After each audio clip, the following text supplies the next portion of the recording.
Hello, sound check. Sir Howard here. How's everyone doing? So today we are going to continue our discussion about human relationships.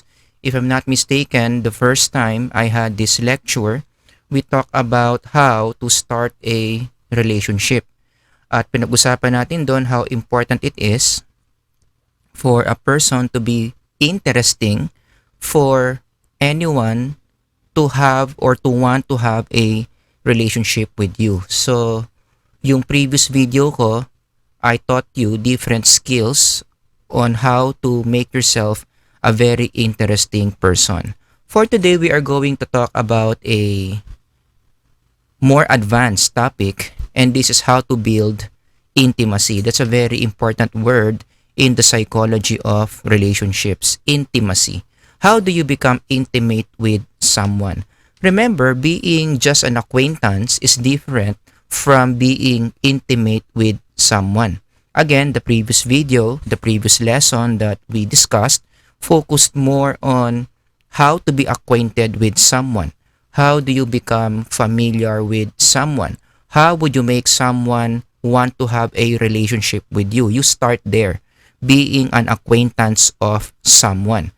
Pero syempre, after you start the relationship with that person, now you would like to be deeper with that person. You want to be more intimate with that person. So magkaiba yung acquaintance and intimacy. Acquaintance is just about familiarity. Kilala kita, I'm interested with you, I'm interested on you. I want to start a connection with you. That's acquaintance. But when we talk about intimacy now, we begin to talk about closeness. Sa Tagalog, malalim yung samahan. Paano ba nagiging close yung tao sa isa pang tao? Paano ba natin pinapalalim yung relationship natin with another person? That's what you mean by intimacy. Kasi class, tatandaan nyo, all our relationships can be represented by a triangle. And every relationship that we have, we differ in terms of how close we are to that person. There are some relationships we have, hanggang dito lang tayo sa top of the triangle, no? Familiarity lang.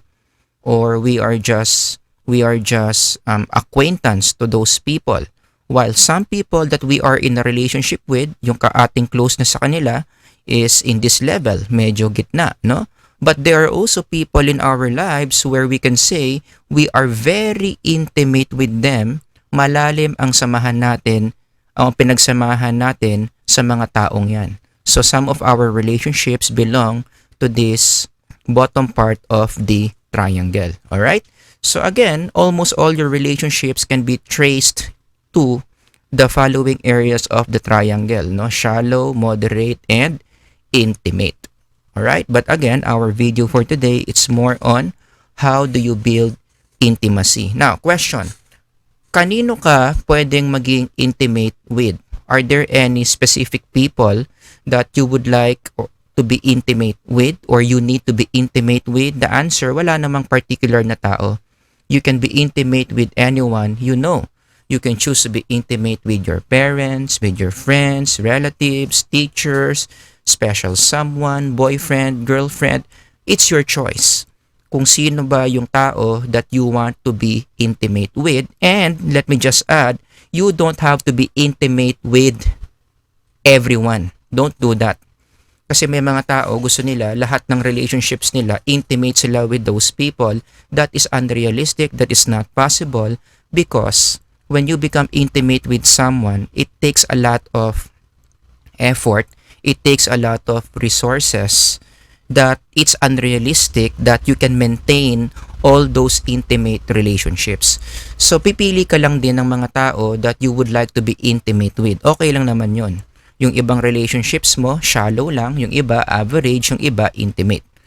In fact, ganun naman talaga dapat. Okay? You should not make or you should not become intimate with all the people that you know because you will run out of psychological resources. Okay, so again, what do we mean by intimate? Lumalalim yung samahan natin with that person. You move from friends to being best friends, or you move from fiancé to becoming husband and wife. That movement involves intimacy. A best friend cannot be a best friend if you don't become more intimate with that friend. A husband and wife will not be your husband and wife if there will be no intimacy between you and that person. So that's what you mean by intimacy. Pinapalalim natin yung connection mo with another person. Another thing about intimacy that I want you to learn is intimacy is not equals to sex. Hindi kinakailangan na makipag-sex para maging intimate with another person. In fact, these are two different things. Kaya nga sinabi ko dito, they are unequal, they are not the same. You can be intimate with someone without having sex, and people can have sex without being intimate with someone.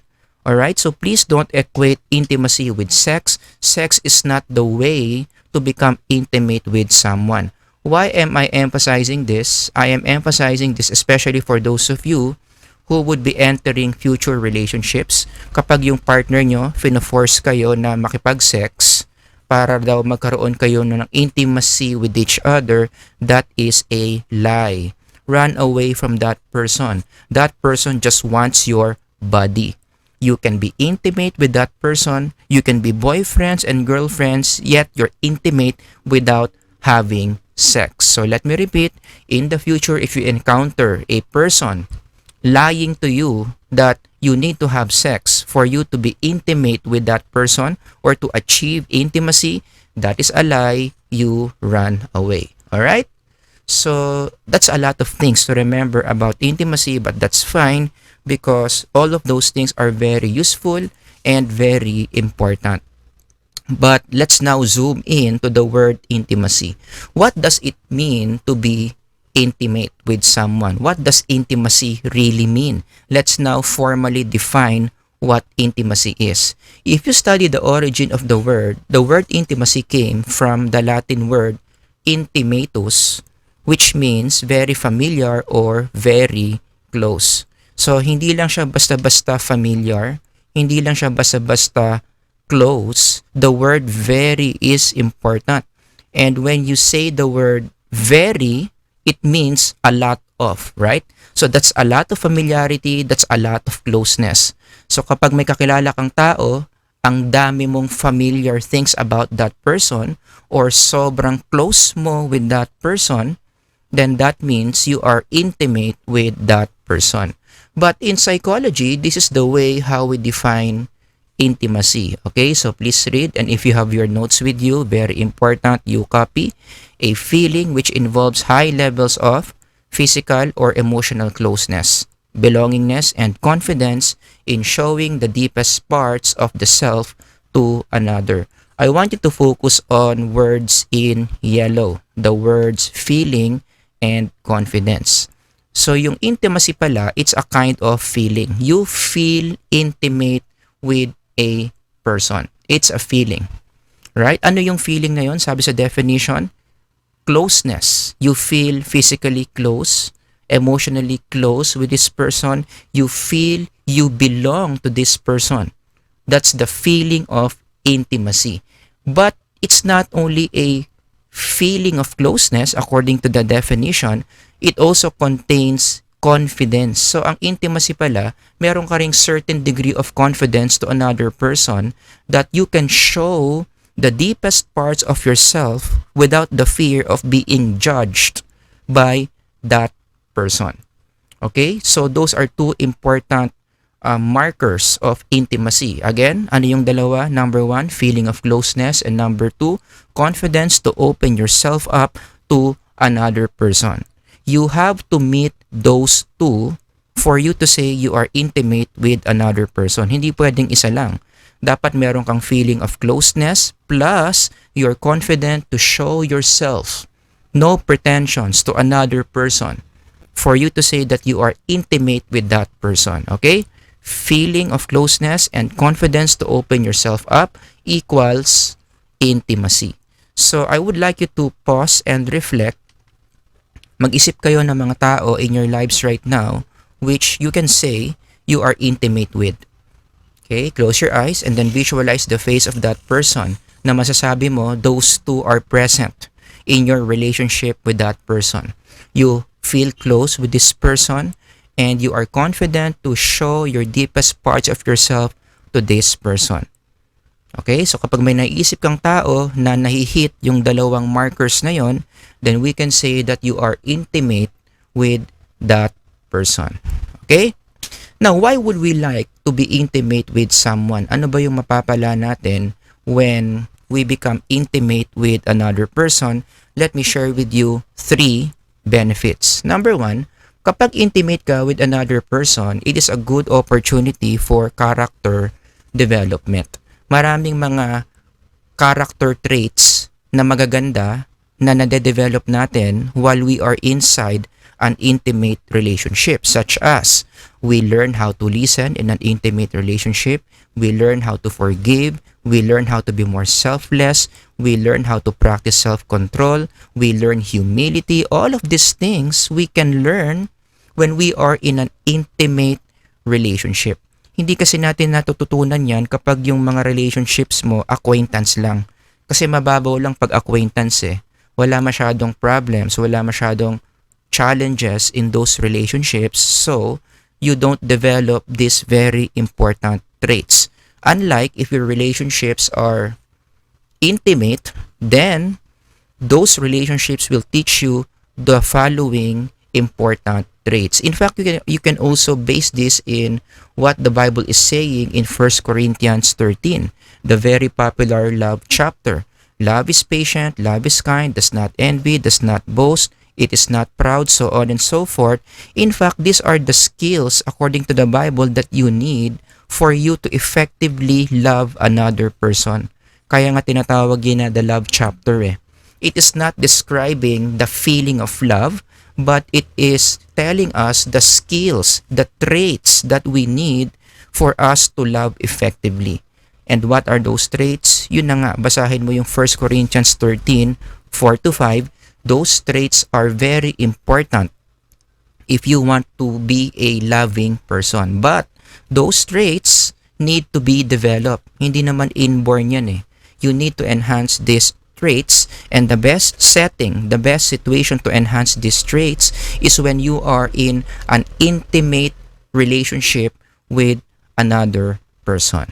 Okay, so that's the first benefit of being intimate with someone. Nagiging mas mabuti kang tao because your character is being developed.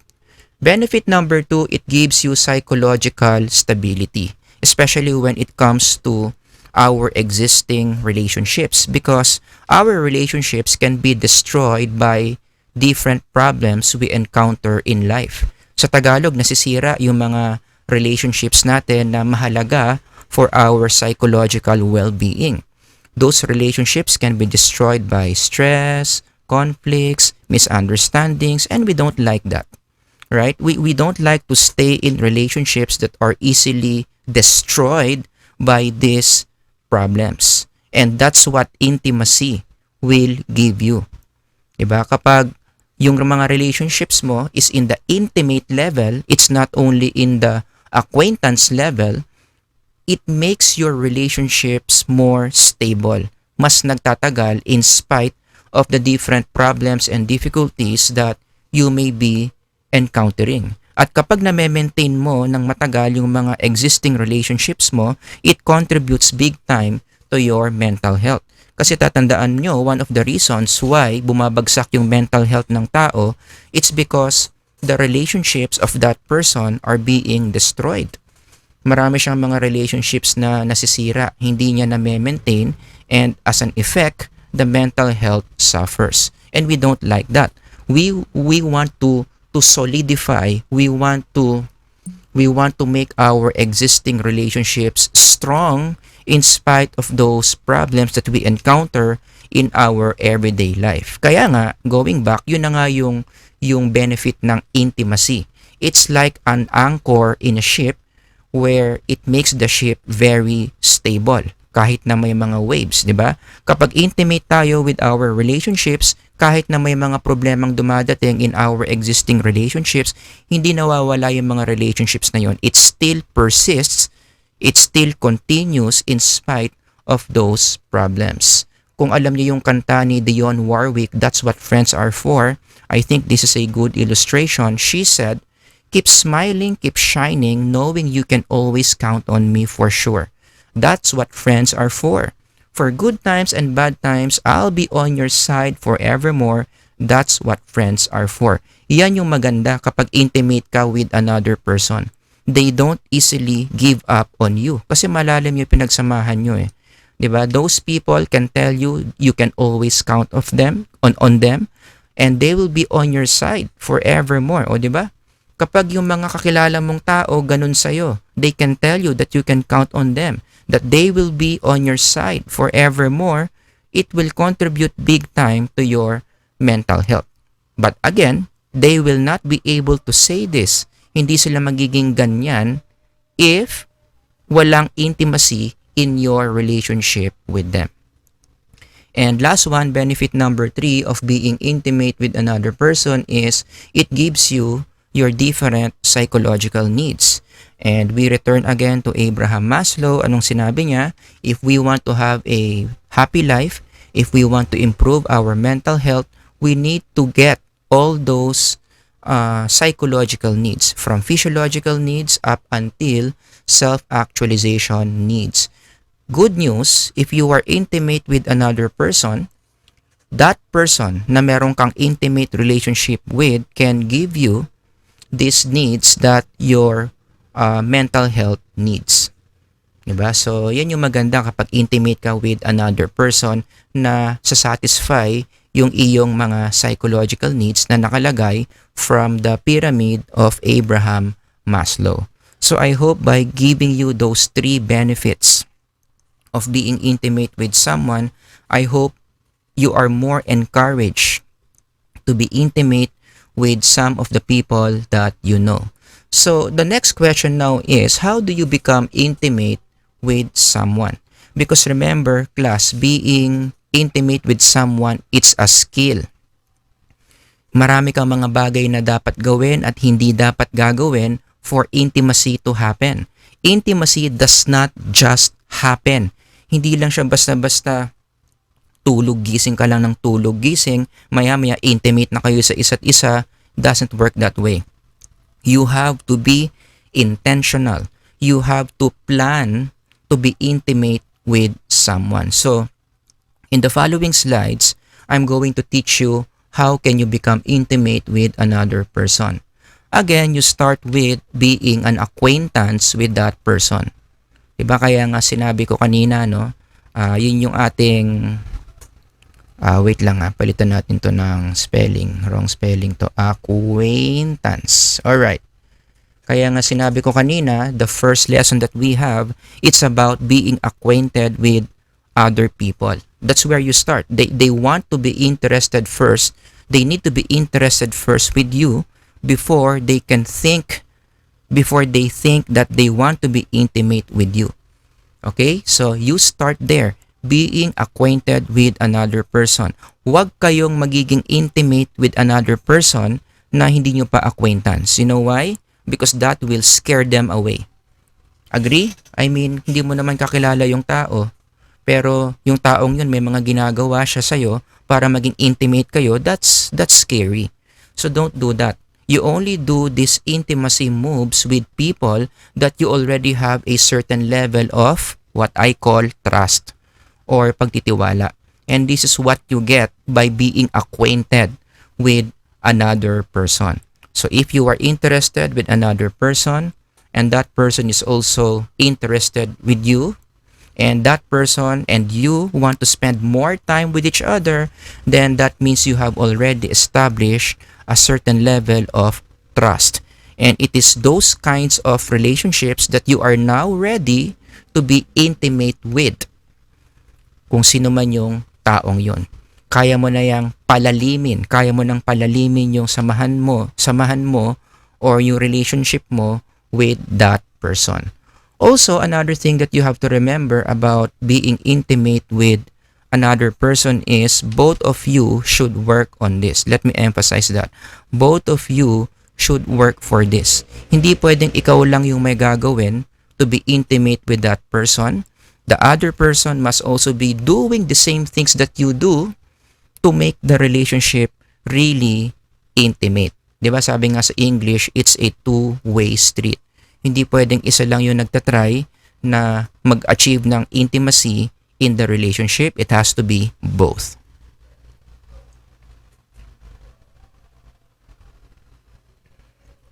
Alright? Now, for the sake of illustration, this is a roadmap to intimacy based on different psychological models, but I just simplified this, no? So, it starts with trust, and then kapag meron ng certain level of trust, you can now do the following skills: communicate effectively, self-disclosure, reciprocity, and the more you do these three, the more you are moving forward into intimacy. Okay? But if we are going to return to our relationship triangle, para mas makita ninyo yung sinasabi ko dito, no? So you start being an acquaintance with that person. Meron na kayong certain level of trust. And then, gusto mong palalimin yung relationship mo with that person. You want to achieve intimacy. What do? You apply the skills that I will be teaching you today. Communicate effectively, self-disclosure, and equity or reciprocity. Okay? Medyo typo yan ha. Dapat to reciprocity. So, the more you apply these three, the more you are getting deeper into that relationship that you are in. Mas nagiging intimate kayo. Okay? And take note that this is a long-term thing. So, number one, both of you should work on this. Hindi pwedeng ikaw lang yung magtatrabaho. Number two, you should not expect this to happen, to be intimate with that person overnight. Usually, it's a long-term plan. It must be a continuous habit of doing these skills for you to become deeper and deeper. So, wag niyong madaliin, no? If you want to be intimate with another person, it really takes time before that officially happens. It takes a lot of time. It takes a lot of habits para maging intimate ka with another person. Okay? So without further ado, let me now present to you the three skills that you need for you to be intimate with someone. Skill number one, you need to communicate effectively. Anong ibig sabihin yan? Alam nyo, if you want to be intimate with someone, you really need to avoid and fix miscommunication. Because it is the miscommunication that kills intimacy. Kaya yung dalawang tao, hindi sila lumalalim sa kanilang samahan, madalas kasi yung kanilang miscommunication. But let's be fair here, you cannot totally eliminate miscommunication kasi talagang parte ng human relationships yan eh. 'Di ba? So ang sinasabi ko lang dito is avoid or to minimize. But to totally eliminate miscommunication, it's not possible. So the best way we can do is learn how to fix miscommunication if it already happens. And how do we do that? Well, by understanding where miscommunication in the first place comes from. 'Di ba? Para maayos mo ng mabuti yung miscommunication mo in the future with that person, intindihin muna natin kung saan ba nanggagaling yung miscommunication. Because once you finally understand how miscommunication happens, where it comes from, you can become very effective in, again, dealing with or avoiding miscommunication. So let me share with you three techniques that you can do para hindi kayo nagkakaroon ng miscommunication. Number one, saying what you really mean. That is a very important communication skill. Kung anong sinabi mo, yun dapat yung ibig mong sabihin. Please don't do what we call in English, beating around the bush. Sa Tagalog yan, yung paligoy-ligoy pa. Yung meron kang sasabihin, pero yung sinasabi mo, hindi talaga yun yung ibig sabihin mo. Okay, that is a very common source of miscommunication. Saying one idea to mean another. That is very unhealthy for our relationships. Let me give you some examples how this is done. Okay, yung not saying what you really mean. For example, especially among Filipinos, we are so fond of asking saan ka. But let's face it, as Filipinos, when you ask another person saan ka, hindi naman talaga yun yung ibig mong sabihin. You are not really interested where the person is, kung nasaan yung location niya. The reason why we are asking saan ka is because it's our way of saying, let's spend time together or let's meet, right? But you don't directly say that, oh, let's spend time together, oh, let's meet. You don't say that. In Filipino culture, what you do is, saan ka? Diba? So that question, what it really means is, let's spend time together. So a better way of dealing with this is, wag mo nang tanungin kung saan ka. Diretsuhin mo na kung anong gusto mong sabihin. Oh, let's spend time together. Diba? That's better. Another example is in the Filipino culture, mahilig tayo magtanong, busy ka? But are we really wondering if that person is busy? Do we really want to know if that person is doing a lot of things? The answer is no. Kaya mo tinatanong kung busy ka kasi what you really mean is you want to talk to that person. You want to spend time with that person. So instead of asking that person, busy ka? O ano na lang sabihin mo, diretsuhin mo. Uy, tara, usap tayo. Uy, tara, let's spend time together. Ganon. Hindi yung magtatanong ka ng busy ka, hindi naman talaga yun yung ibig mong sabihin. Last example is, ito. Hindi na to patanong, no? But the statement, I'm okay. Especially in the Filipino culture, kahit hindi ka okay, sasabihin mo, hindi, okay lang ako. 'Di ba? But most of the time, whenever we say, I'm okay, what we really mean is, we are not okay. 'Di ba? We are so hurt. So, what would be a better approach here if somebody asks you, okay ka lang ba? Sagutin mo ng diretso, hindi ako okay. 'Di ba? Kasi tayo mga Pilipino, meron tayong papogi, no? Meron tayong pamacho effect na we don't like to be a burden for another person. So when somebody asks us, okay ka lang? Ayaw nating mag-appear weak, ayaw nating maging burden. So what do we say? Okay lang ako. We pretend to be strong even if we are already deeply hurt. So a better approach for this is, if somebody asks you, are you okay? Kung hindi ka okay, sabihin mo hindi ka okay. Okay? Yun yung sinasabi nating saying what you really mean.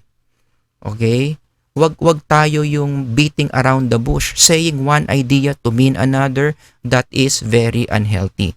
The disadvantage of doing that, kapag matigas ang ulo mo, you don't say what you really mean, what happens? Well, you don't get what you need. Diba? Hindi mo tuloy nakuha yung gusto mo at hindi mo rin binigyan ng chance yung partner mo na ibigay sa'yo yung kailangan mo o yung gusto mo, which is a very important ingredient to produce intimacy. Intimacy is produced when both parties in the relationship give each other what each other needs. Kaya lang, kapag hindi mo nga sinasabi yung gusto mo, you are saying one thing while meaning another, then you are breaking the cycle. You are not giving opportunity for intimacy to grow. So stop doing that.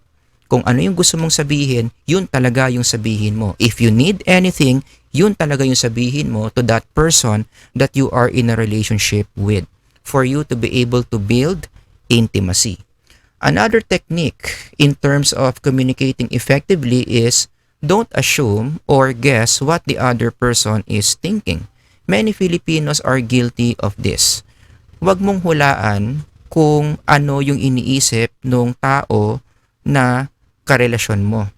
Whether that's your boyfriend, your girlfriend, or your friend, or whoever you are in a relationship with, don't read their minds and assume that you know what they are thinking. You know why? You may be surprised because most of the time, kapag hinuhulaan natin kung anong iniisip nila, we are wrong. Mali yung hula natin. And bad things happen to our relationships when we assume what they think, and at the end of the day, we are wrong about what they think. If you are curious or you are not sure about what they think, what do? You ask. Tanungin mo kung yun ba yung iniisip niya, kung tama ba yung assumptions mo. Hindi yung assume ka lang ng assume, hindi mo naman kino-confirm kung tama. Let me give you hypothetical examples to show you how relationships or intimacy is destroyed if you don't apply this. So there are two friends here in this slide. Sabi ni friend number 1 sa kanyang pag-iisip, I want to play basketball with him.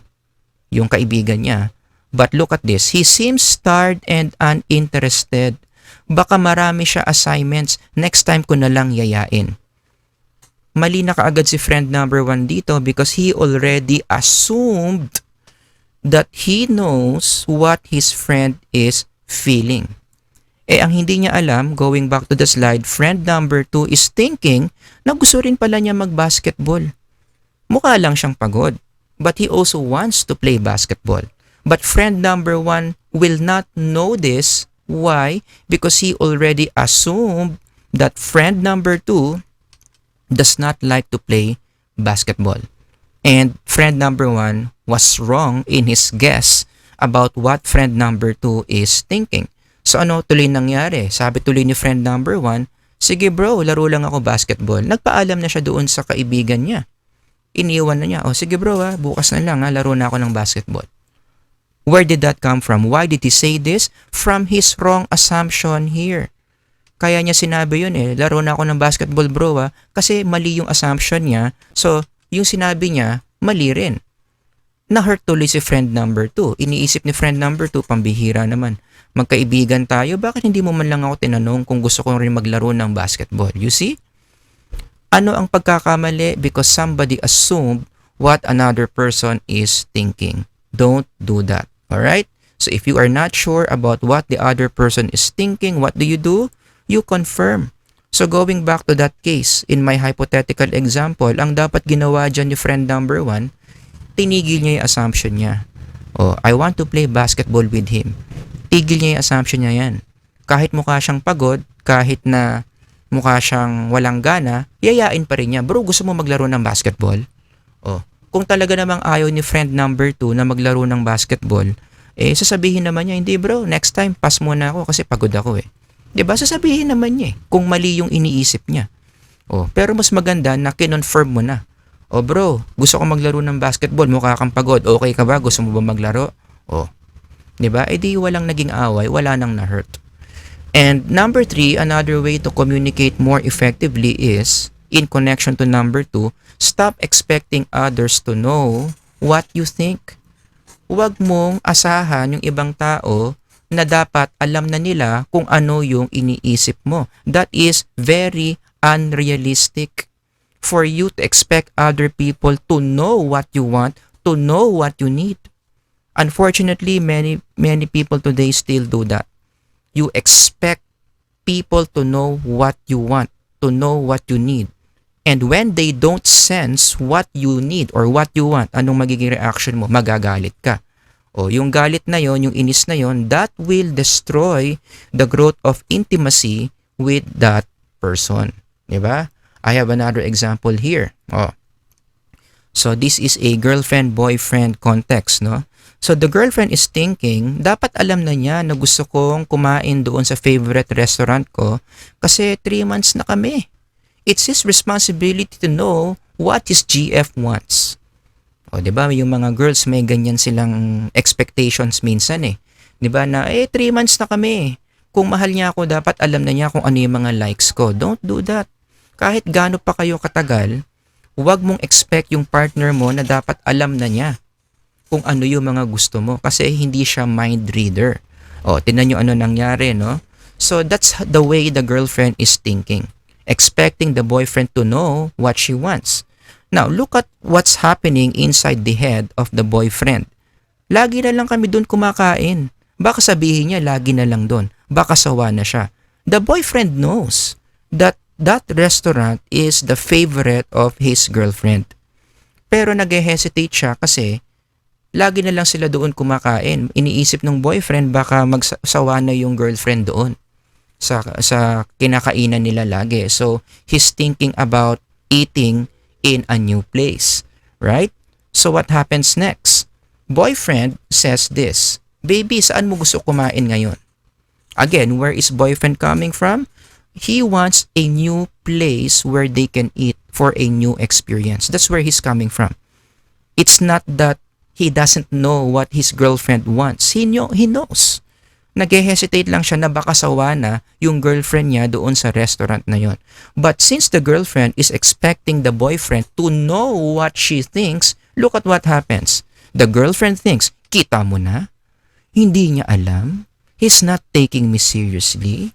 He does not know my likes? What kind of boyfriend is this?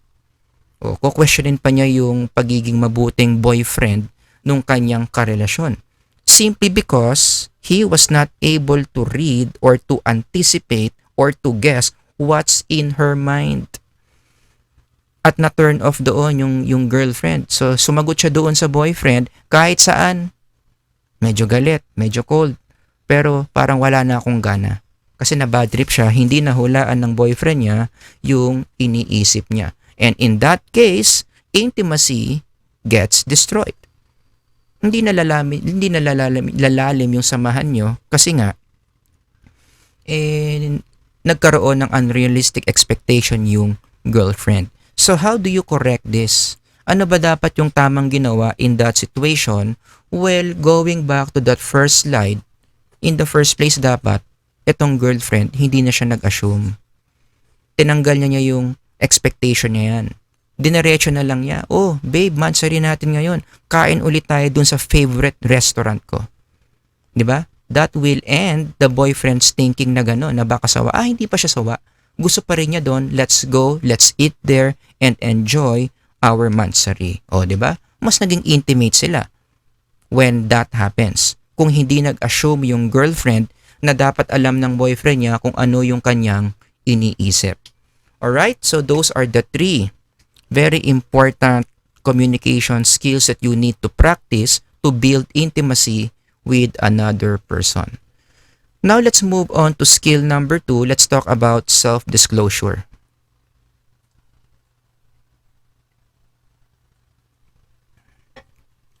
Another way for you to build intimacy with someone is when you self-disclose to the person that you are in a relationship with. Ano bang ibig sabihin ng self-disclosure? It means you are actively sharing the deepest parts of yourself to another person. Yung mga bagay na tinatago-tago mo, yung mga bagay na kinoconsider mong private, you are saying these things to another person. Your private feelings, the way you look at life, your problems, your weaknesses, your secrets, sinasabi mo yan doon sa taong you are in a relationship with. That's what you mean by self-disclosure. The more you self-disclose to another person, the more you are building your relationship with that person. Okay? The more you open to each other, the more intimacy there is. So, yan yung isang paraan para mas lumalim ng lumalim yung samahan nyo. You really need to self-disclose to each other. Yan, i-adjust ko lang yung slide. Alright, I think that's better. Okay? So, you need to self-disclose to each other. Sabihin nyo yung mga private thoughts nyo to each other for you to build intimacy in that relationship. But of course, you'll ask me, paano ba ginagawa yun, sir? Kasi dinefine mo lang kung ano yung self-disclosure, but how do I motivate myself to really show to another person the deepest parts of myself? Well, you have to remember 2 words para makapag-self-disclose kayo. You always start with trust or pagtitiwala. Kasi hindi ka talaga mamomotivate to self-disclose to another person kung wala kang trust with that person eh. 'Di ba? So you really have to build on your trust. Kaya nga sa acquaintance pa lang binibuild up mo na 'yan eh. Para kapag meron na kayong trust sa isa't isa, then in a way you are now ready to self-disclose to each other. But I understand that sometimes trust is not enough to motivate yourself to self-disclose. You know why? Because it is scary to self-disclose to another person. Tama ba? Yung minsan nga isipin mo pa lang na sasabihin mo yung mga private thoughts mo, sasabihin mo yung secret mo to another person, it scares you. Because we are scared to be betrayed, we are scared to be judged by people when we open up ourselves to them. And that's understandable, no? Huwag kayong ma-feel bad kapag nararamdaman nyo na parang takot kayong mag-open up with another person that you are in a relationship with. That is very normal because of our fear of being judged by another person. But if you really want to self-disclose, you need to do something with this fear that you're having to self-disclose.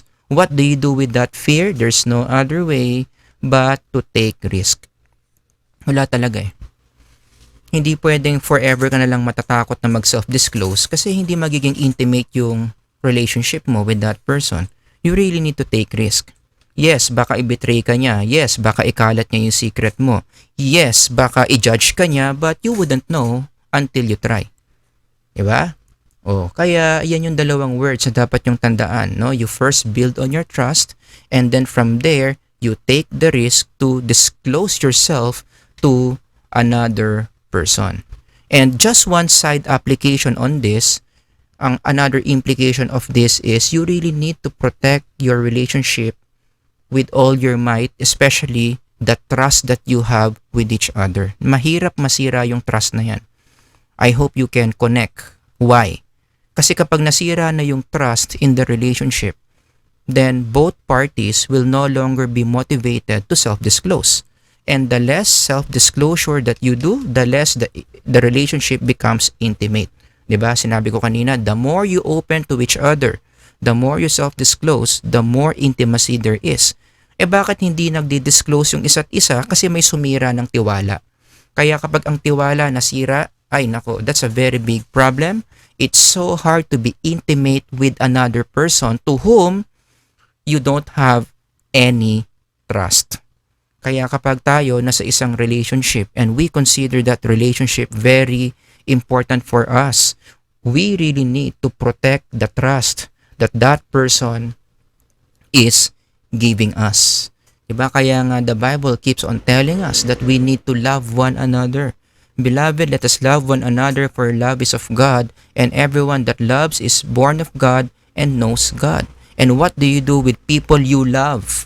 If you're going to follow 1 John 4:7, you don't betray them. Right? You don't destroy the trust that they give you. That's what it means to love. Diba? Pinoprotektahan mo yung heart nila, pinoprotektahan mo yung emotions nila, pinoprotektahan mo yung trust na binigay nila sa'yo because you love those people. Alright? So for those of you na talagang in a relationship, marami kayong mga important relationships, that's one of the things that you really need to ensure.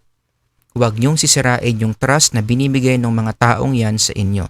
Because that, when it happens, pag nasira yung trust, huwag na kayong umasa na maging intimate pa sila with you. And last one, skill number 3 on how to build intimacy is you really need to maintain reciprocity in the relationship. That word is very psychological. In psychology, we define it this way. This is the state where both individuals in the relationship are investing to maintain the relationship. The key word here is the word both. Dapat pareho. Parehong may ginagawa yung dalawang tao in a relationship para magpatuloy yung relasyon. That's what you mean by reciprocity from the word reciprocate. Pinapalitan or binabalik. Remember this, class, no? Unreciprocated efforts destroys intimacy. Yan yung sumisira sa intimacy sa isang relationship kapag na-sense na nung isang tao in the relationship na siya na lang yung nagbibigay in the relationship. Kapag nasa-sense niya na parang unequal na, parang hindi na patas, mas marami na siyang binibigay kumpara doon sa kanyang partner, that destroys the intimacy in the relationship. So kapag yung taong yon naisip na niya yung question na ganyan, bakit ako na lang lagi nagbibigay? Oh my goodness, that is not a good sign. The relationship is in trouble. So you have to make sure if you are in a relationship with someone, dapat meron kang reciprocity with that person. A simple demonstration of this is, pili ka dito sa dalawa kung sino ang gusto mong karelasyon. Diba? Option A, this person tells you, ako'y sa'yo at ika'y akin lamang. O diba? There's reciprocity there. Bakit? Kasi pinapangako niya yung reciprocity na ibibigay mo sa kanya, ibibigay niya rin. Exclusive ka lang sa akin, exclusive lang din ako sa'yo.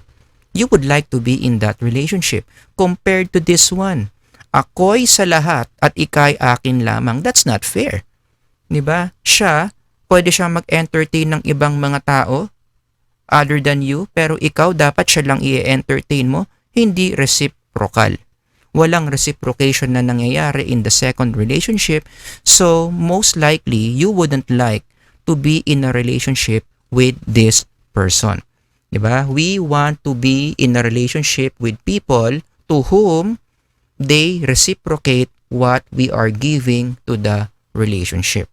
Kaya alam nyo, ideally, ang relationship talaga, it must be other-centered. Let me repeat. Healthy relationships must be other-centered for both partners in the relationship. The very first thing in the morning that you think about is, what can I give to you today to make you happy? So pagising mo sa umaga, given kung sino man yung karelasyon mo, yan dapat yung lagi mong iniisip, ano ang pwede kong magawa sa mga taong karelasyon ko right now? What can I give them today that will make them happy? What can I give to them today that will add value to them? That's the very first question that you need to be concerned about every time you wake up in the morning. But unfortunately, because of our culture today, many young people, they have a self-centered model of relationship. Instead of thinking what they can give to their partners or to other people they are in a relationship with, they think of what? What can they get from those people they are in a relationship with? Tapos, magtatampo, magagalit kung wala silang nakukuha from those people. O, diba? That is a very unhealthy model of relationship. Dapat other-centered. Lagi mong iniisip kung ano ang pwede mong ibigay sa mga taong karelasyon mo. One motivational speaker by the name of Anthony Robbins hit this very well. Sabi niya, in one of his talks, some of the biggest challenges in relationships come from the fact that most people enter a relationship in order to get something.